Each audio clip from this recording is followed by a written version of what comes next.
Bonjour à tous et bienvenue dans cette troisième partie de la vidéo sur la vraie Égypte. Il sera question dans cette vidéo de montrer que la spiritualité négro-africaine est une arme érigée par la franc-maçonnerie en vue de détruire l'œuvre rédemptrice de Jésus-Christ en Afrique. Ce qui veut dire que les Kamites, les gardiens de la tradition africaine ou encore chefs traditionnels sont tous des agents des loges maçonniques en mission afin de bâtir le nouvel ordre mondial. Avant d'y arriver, je vais d'abord revenir sur certains éléments que j'ai abordés dans les vidéos précédentes. Il s'agit entre autres du tableau des races trouvées dans le tombeau de Ramsès III qui nous révèle que les Sémites seraient des Asiatiques, c'est-à-dire des Blancs. Voilà. Et je vous ai démontré dans la vidéo précédente que, n'est-ce pas, ce tableau est faux et est parfaitement en désaccord avec la vérité selon laquelle les Sémites, n'est-ce pas, sont de race noire. D'après les explications de Cheikh Anta Diop, on comprend que, selon ce tableau, que c'est de cette manière que les anciens Égyptiens représentaient les peuples qui les entouraient à leur époque. Donc, il est très facile aujourd'hui de comprendre que ça, c'est de la manipulation. Une manipulation qui ne voudrait pas que l'homme noir sache que c'est lui qui est sémite. Et donc, je vais vous apporter d'autres éléments pour confirmer que ce tableau est faux et que c'est de la manipulation. Parce qu'on ne veut pas que l'homme noir accède à sa véritable histoire, selon laquelle il est israélite, il est sémite. Il est fils d'Abraham et c'est celui que repose la promesse. Voici, n'est-ce pas, quelques éléments que je vais vous citer pour donc confirmer cette réalité que les Juifs, les Sémites sont des Noirs et non des Blancs. Je vais donc commencer avec le sénateur romain Tacite du 1er siècle, dans son livre intitulé Livre 5. Au niveau du titre noté les Juifs, leur origine, leur religion, leur loi. En voici quelques avis qu'il a recueillis parlant de l'origine des Juifs. Il dit ceci au niveau du 4e avis. Quelques-uns prétendent que sous le règne d'Isis, l'Égypte regorgeant d'un excès de population s'en déchargea sur les terres voisines et que la migration eut pour chef Hierosonymus et Juda. Beaucoup font des Juifs une race d'Éthiopiens et donc, selon cet avis, les Juifs étaient de race noire. Voilà comment, selon le sénateur romain Tacite, les Égyptiens, n'est-ce pas, décrivaient les Israélites, donc les Sémites. Je vais continuer toujours avec Tacite. Dans un autre paragraphe du même livre, il est écrit « Il, c'est-à-dire le roi Bochirus ou Bacchus, lui fallait expulser dans un pays étranger hors d'Égypte cette population, c'est-à-dire les Israélites, qui deviendra plus tard le peuple juif noir, ou alors le peuple juif de race noire, parce qu'elle était détestée par ses dieux. » Voilà donc un autre texte qui démontre que pour les anciens Égyptiens, les Juifs, les Israélites étaient de race noire et non des Blancs. Ce qui démontre que ce tableau de race, soi-disant trouvé dans le tombeau de Ramsès III, est tout à fait faux. On prend la deuxième preuve avec l'historien allemand Elmer von Fleischer, qui nous donne une description claire et nette du Christ dans son livre The Black Hebrews and the Black Christ. En voici un extrait. Alors parut un homme d'une simple apparence, d'âge mature, au teint foncé, entre parenthèses noir, de petite taille, mesurant 3 coudées, s'il est permis de l'appeler homme. Sa nature et son extérieur étaient d'un homme, mais son apparence plus qu'humaine et ses œuvres divines. Il accomplissait des miracles étonnants et puissants. Je pense que tout est clair. Là, on décrit Jésus-Christ en tant qu'homme noir, homme de couleur. Et donc, une fois de plus, les Sémites ne sont pas des Blancs. Le tableau de Cheikh Anta Diop est faux. Je continue en prenant ce troisième élément. Une équipe d'archéologues de l'université de Tel Aviv ont découvert une collection d'anciens manuscrits dans la région de la Cisjordanie, près des grottes de Qumran, où les manuscrits de la mer Morte ont été découverts en 1937 et qui promettent de jeter une nouvelle lumière sur l'apparence physique de Jésus-Christ. Selon ce manuscrit, il est clairement mentionné que Jésus-Christ était de race éthiopienne. Il était noir à peau foncée. Et que sa mère, elle était noire à peau claire. Et même la famille dans laquelle il est né était de race noire, de race éthiopienne. Donc ils étaient des Africains. On prend ce quatrième élément, cette quatrième preuve. Selon la Bible et selon la tradition juive, Abraham a épousé une Cananéenne du nom de Ketura. Et il a eu des enfants avec cette femme. Et parmi ces enfants, il y avait un certain choix. Et selon donc la tradition juive, ce choix était l'ancêtre d'une tribu arabe, qu'on appelle aussi arabe choix. Et donc, quand on voit aujourd'hui ici en Afrique, au Cameroun, au Tchad et je crois au Nigeria, il y a une tribu appelée arabe choix. Je pense que tout est clair, que les fils d'Abraham étaient de race noire, les arabes étaient de race noire. Tout est clair là-dessus. Donc, ce tableau de race, soi-disant trouvé dans le tombeau de Ramsès III, est faux. C'est de la pure manipulation. Je le répéterai toujours. Maintenant, on prend cet autre élément. On va rentrer dans les évangiles de l'enfance de Jésus-Christ, où il est mentionné que, selon les paroles de Jésus-Christ lui-même, je cite, les fils d'Israël sont parmi les nations au même rang que les nègres. Je reprends, les fils d'Israël sont parmi les nations au même rang que les nègres. C'est-à-dire que les fils d'Israël, n'est-ce pas, appartiennent à la race des nègres, appartiennent à la lignée des nègres, ils descendent des nègres. Donc, les Sémites étaient des Noirs, ils n'ont rien à voir avec ceux qu'on appelle aujourd'hui asiatiques. Je vais enfoncer le clou dans la plaie en expliquant le nom d'Abraham. La première fois que je décrypte ce nom, c'est en langue Shona. En langue Shona, le nom Abraham se dit Abarahama, composé d'Abara et de Hama.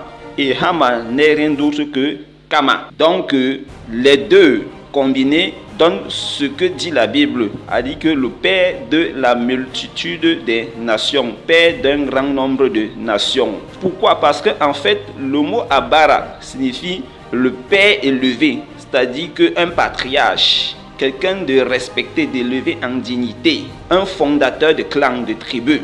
Et le mot Hama désigne premièrement peuple de race noire et ça veut en même temps dire la maison ou bien la nation ayant le plus grand nombre d'habitants, c'est-à-dire composé du plus grand nombre de personnes, c'est-à-dire que il n'y a pas autre nation ou autre maison qui peut dépasser en nombre d'habitants la maison d'Abraham.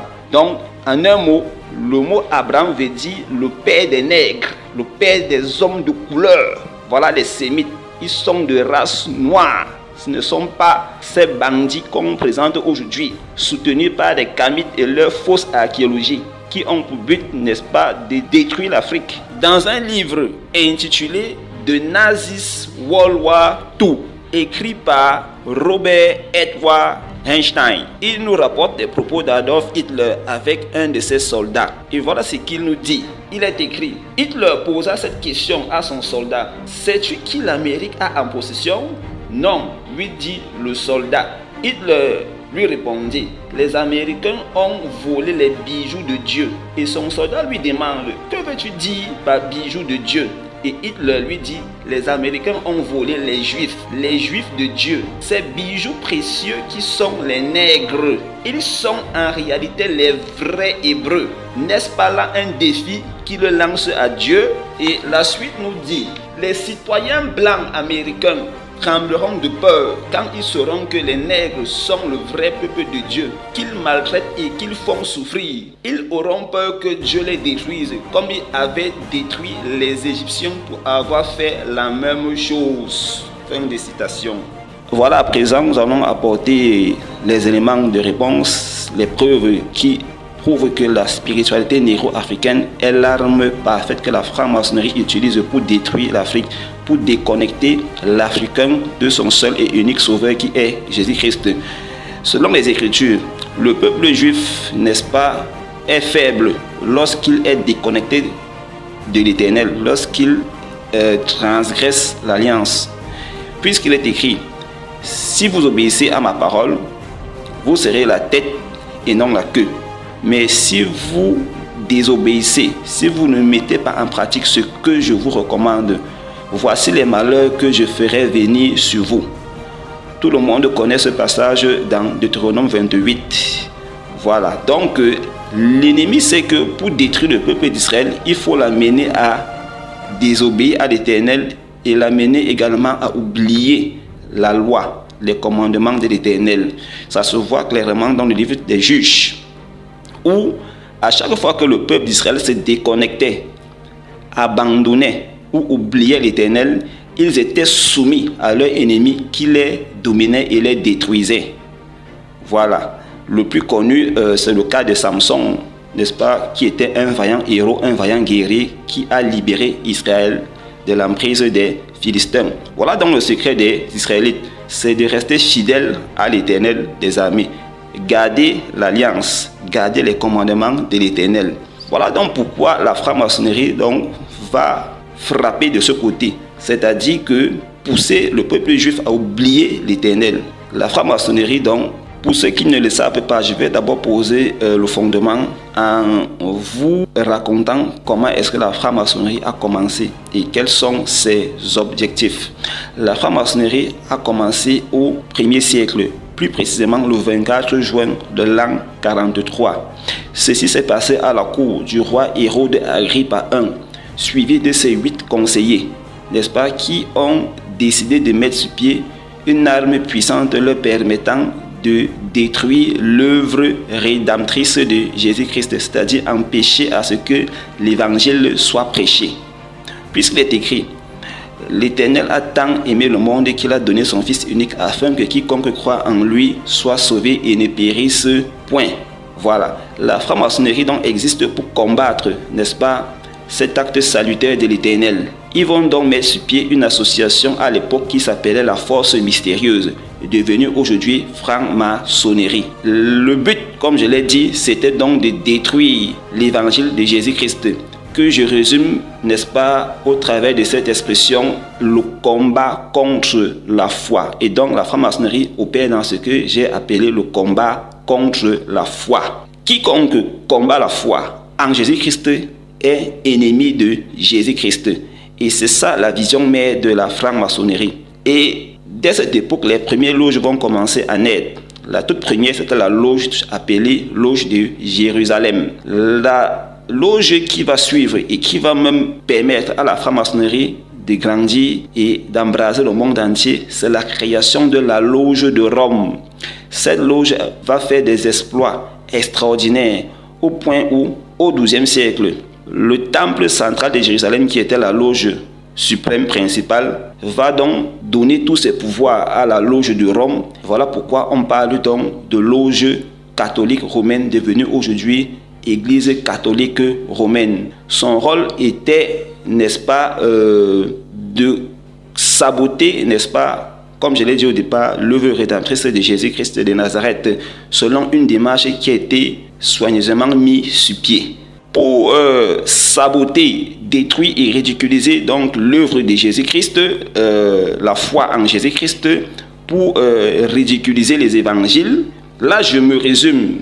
La franc-maçonnerie a façonné le monde de manière à créer deux pôles. On a d'un côté la foi portée par les religions dites révélées et de l'autre côté, on a la science et la spiritualité scientifique ou alors l'ésotérisme qui, n'est-ce pas, ont pour arme la raison. Voilà. Ces deux blocs ou bien ces deux pôles vont s'affronter de manière à produire une synthèse, puisque l'antithèse, c'est la science ou la spiritualité scientifique et la thèse, c'est, n'est-ce pas, le paquet qui regroupe les religions révélées. Voilà donc le monde tel que façonné par la franc-maçonnerie en vue de parvenir à la destruction complète et définitive de la foi. Et ce qui se passe en Afrique, c'est quoi? Ce que les religions révélées opèrent selon une démarche précise qui consiste à saboter l'œuvre rédemptrice de Jésus-Christ de Nazareth pour que la spiritualité négro-africaine ait assez de preuves pour critiquer et pour demander aux Africains de ne pas croire en Jésus-Christ. Donc, tout ça, c'est un arrangement mis sur pied par la franc-maçonnerie afin de parvenir à leurs objectifs qui est de détruire la foi en Jésus-Christ en Afrique. Vous devez donc comprendre que la spiritualité négro-africaine est donc la sémence qui doit féconder les religions dites révélées pour, n'est-ce pas, produire une Afrique restaurée ou bien pour établir l'ordre en Afrique. Ça, c'est un schéma maçonnique. Vous pouvez voir dans la philosophie de Hegel, la thèse et l'antithèse. Pour dire que quoi? Les religions dites révélées constituent la thèse mise sur pied par la franc-maçonnerie et la spiritualité négro-africaine, c'est l'antithèse toujours mise sur pied par la franc-maçonnerie et les deux doivent s'affronter pour produire une synthèse, c'est-à-dire rétablir l'ordre en Afrique. C'est un plan par lequel on veut amener l'homme noir à se détacher de Jésus-Christ. Voici les explications. Le rôle des religions dites révélées est de préparer le terrain afin que les hommes de science puissent critiquer la foi en démontrant qu'elle est une aliénation des consciences. Ces religions vont donc préparer le terrain en utilisant la Bible et le nom de Jésus-Christ pour égorger, voler et détruire la traite arabo-islamique. La colonisation et la traite négrière sont quelques exemples palpables en ce qui concerne l'Afrique. De manière plus claire, les religions dites révélées, qui sont l'islam entre guillemets, le christianisme entre guillemets et le judaïsme entre guillemets, ont pour rôle de fournir autant de preuves que possible, de telle manière que le corps scientifique dans son ensemble puisse les utiliser pour prouver premièrement que Dieu n'existe pas, d'où l'athéisme, avec les philosophes comme Nietzsche, Karl Marx, Jean-Paul Sartre. Ici au Cameroun, on a connu Marcin Toa et Ebenezer Njombe, lui qui est encore en vie. Deuxièmement, que la foi est une aliénation des mentalités. Dans ce sens, il est donc impossible à l'homme de réaliser le connais-toi toi-même et tu connaîtras l'univers et les dieux. Nietzsche pouvait donc dire dans Ainsi parle le Zarathustra, je cite, toute croyance en Dieu est une manifestation de l'esprit servile de l'homme, c'est-à-dire que la foi, précisément en Jésus-Christ, consiste à exprimer toute sa bassesse et son incapacité à pouvoir comprendre les mystères de la science. La conclusion est que la foi ne peut pas permettre à l'homme d'avoir accès à la très haute connaissance, car elle produit en lui la superstition et l'idiotie qui paralysent sa conscience, ce qui implique que la foi, entre parenthèses, en Jésus-Christ, est un frein au développement de la société. Et ceci est l'argument supporté par la spiritualité négro-africaine qui estime que si l'Afrique a été détruite, c'est à cause de la foi en Jésus-Christ, qui pour eux est l'égrégore des Blancs inventé au 1er siècle. Chers frères et sœurs africains, ce discours tenu par nos initiés adeptes de spiritualité négro-africaine est faux. Les choses étant perçues ainsi, la spiritualité négro-africaine se propose donc de délivrer l'Afrique de cette prison qui n'est rien d'autre que la foi en Jésus-Christ ou la Bible. La solution proposée aux Africains par les leaders des traditions africaines est le retour à la spiritualité de l'Égypte antique ou encore l'osirianisme fondé sur le mythe d'Osiris. Le but des initiés africains, des leaders des spiritualités négro-africaines, c'est de réunir, n'est-ce pas, toutes ces spiritualités, c'est-à-dire le Bwiti, le Mvet, le Ngondo, le Vaudou, etc., pour former une seule et unique religion ou bien spiritualité africaine. Voilà donc l'œcuménisme du côté de l'Afrique. C'est profond, je m'arrête là. Je pense que à partir de là, beaucoup donc ont compris le sens de cette spiritualité négro-africaine. Ceci dit donc, nous allons expliquer l'osirianisme, donc la croyance en Osiris. Qui est Osiris? Qui est Isis? Qui est Ra? Qui est Atum? Toutes ces divinités égyptiennes qu'on nous présente, eh bien, on va les décortiquer et vous verrez la supercherie de nos chers Kamites. Pour comprendre l'osirianisme, il est plus facile de le faire en décortiquant la signification du nom Osiris. Que signifie donc Osiris? Parce que c'est là où se trouve la clé. Le nom Osiris veut dire virilité ou bien l'organe génital de l'homme en érection. Donc ça veut dire en fait que dans l'osirianisme, on vénère l'organe génital de l'homme en érection. On vénère le membre viril et c'est ça donc qui est assimilé au soleil. Quand on dit que Osiris c'est le dieu soleil, il s'agit ici de la virilité de l'homme, de la puissance sexuelle de l'homme. C'est donc ça Osiris. Et en langue japonaise, ça se dit Oshiri, composé de la racine shiri, S-H-I-R-I, qui signifie le sexe de l'homme en érection. Voilà donc la compréhension du mot Osiris. Je pense que tout est clair. En langue latine, on appelle Osiris Bacchus, qui tire ses origines du mot baculus, toujours en latin. Et en langue indo-européenne, on dit Bac, B-A-K. Ça signifie la baguette en français, c'est-à-dire une tige rigide et solide qui représente donc l'organe génital de l'homme en érection.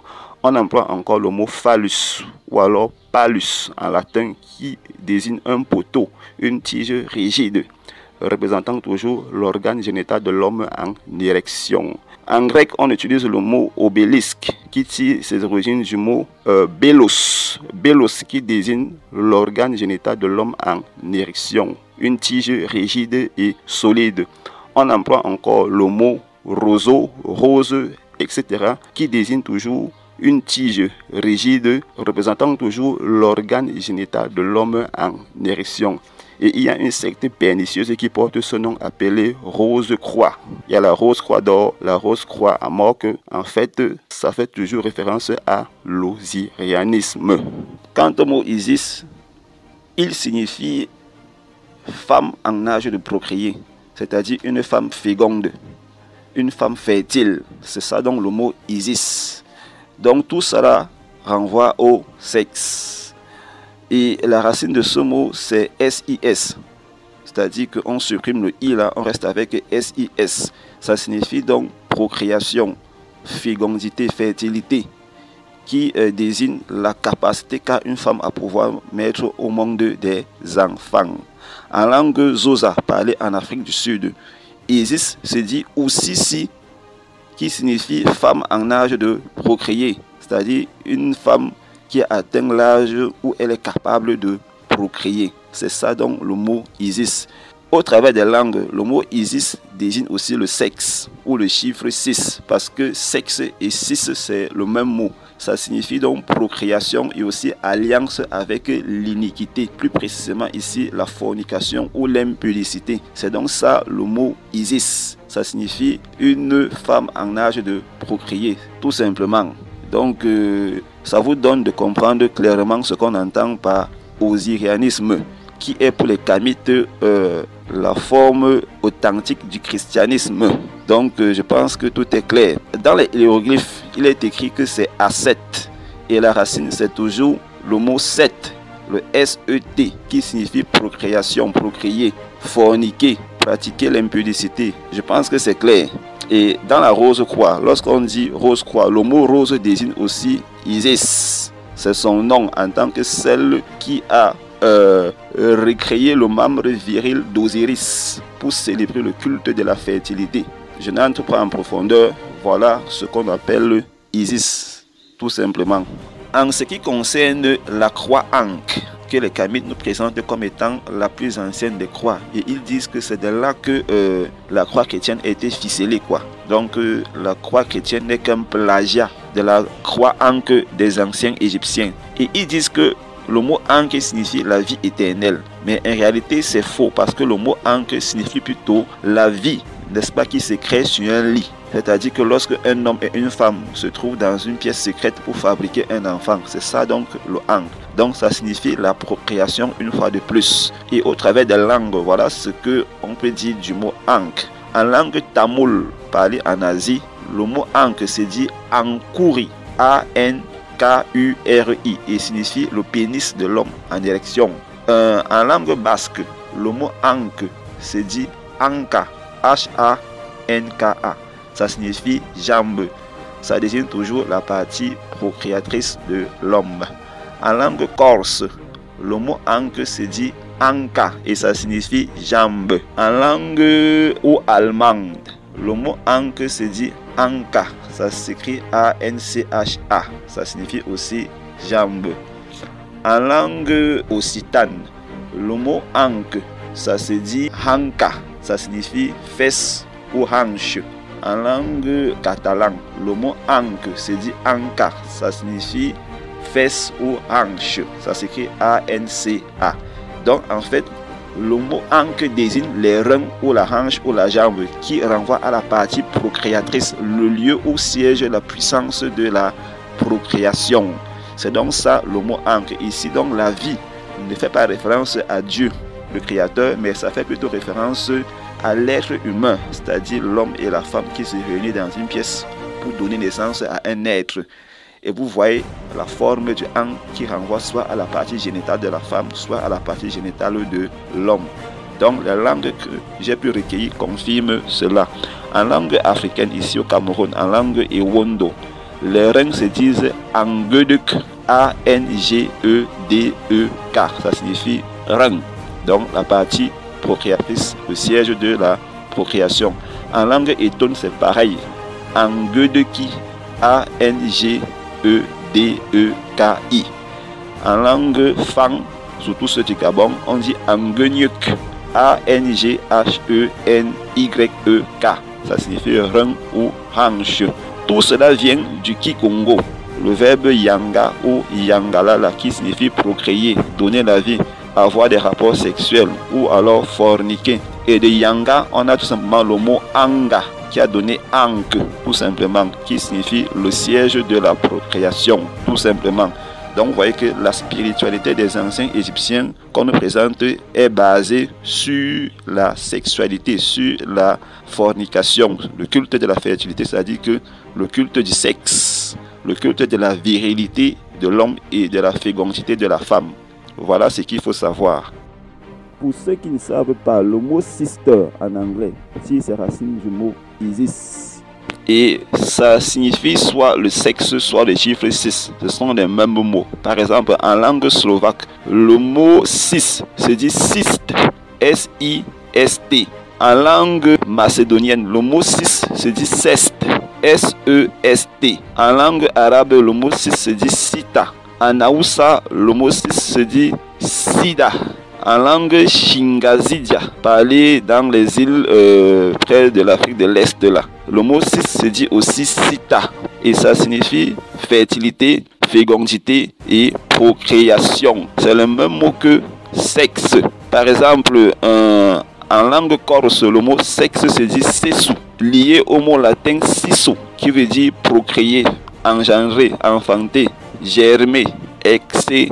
Donc le mot cis ou bien le mot sexe qui veut dire procréer, enfanter, accoucher est tout simplement le mot servant à désigner Isis qui est la déesse de la fertilité qu'on retrouve dans la Rose-Croix, qu'on retrouve dans la franc-maçonnerie et qui est encore Astarté ou bien Istar. Je m'arrête là, je pense que je vous ai donné assez de détails pour la bonne compréhension de ce mot Isis. Pour ceux qui ne le savent pas, l'Église catholique romaine particulièrement, qui porte toutes les autres religions dites révélées, c'est le même système que les traditions africaines ou alors la spiritualité négro-africaine parce que tous adorent les mêmes divinités. Je vais par exemple prendre le cas du vaudou. Dans le panthéon vaudou, les divinités que vous allez retrouver font également partie du panthéon catholique. Par exemple, la reine du ciel s'appelle dans le vaudou Maolisa. Vous avez également le dieu romain Janus, qui est un dieu biface, qui est également célébré dans le vaudou. Au niveau du rosaire, dont on parle à l'église catholique romaine, le rosaire fait référence ici à la déesse Rose, qu'on retrouve dans la Rose-Croix, parce que le mot rose désigne le phallus d'Osiris. Rose,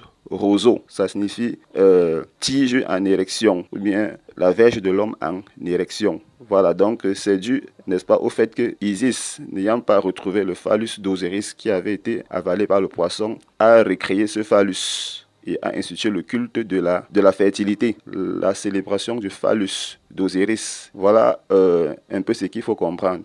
Toujours au sein de l'église catholique romaine, ou alors la loge catholique romaine, qui est la mère de toute la franc-maçonnerie mondiale, on retrouve dans leur croix, que vous voyez parfois sur les soutanes des prêtres catholiques, 4 lettres, le H, le S, le O et le I, qui sont l'abréviation des noms des dieux égyptiens. I, c'est Isis, O, c'est Osiris, H, c'est Horus et S, c'est Seth. À l'intérieur du cercle où on trouve cette croix, il est écrit « Vous tous venez à moi », qui signifie invocation au dieu de l'Égypte antique. Donc, le système catholique et le système négro-africain, c'est la même chose. Voilà. Donc, Isis, Rose, ou encore vulgairement appelée Marie, qui est une sorte de sabotage à l'égard de Marie par qui le Seigneur est passé pour arriver dans ce monde. Voilà comment vous devez la connaître, voilà comment vous devez percevoir ces choses que ces bandits spirituels nous présentent.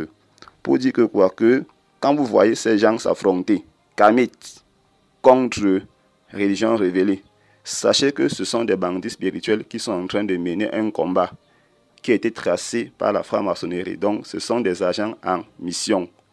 Voilà en quelque sorte ce que j'avais à vous présenter dans cette vidéo.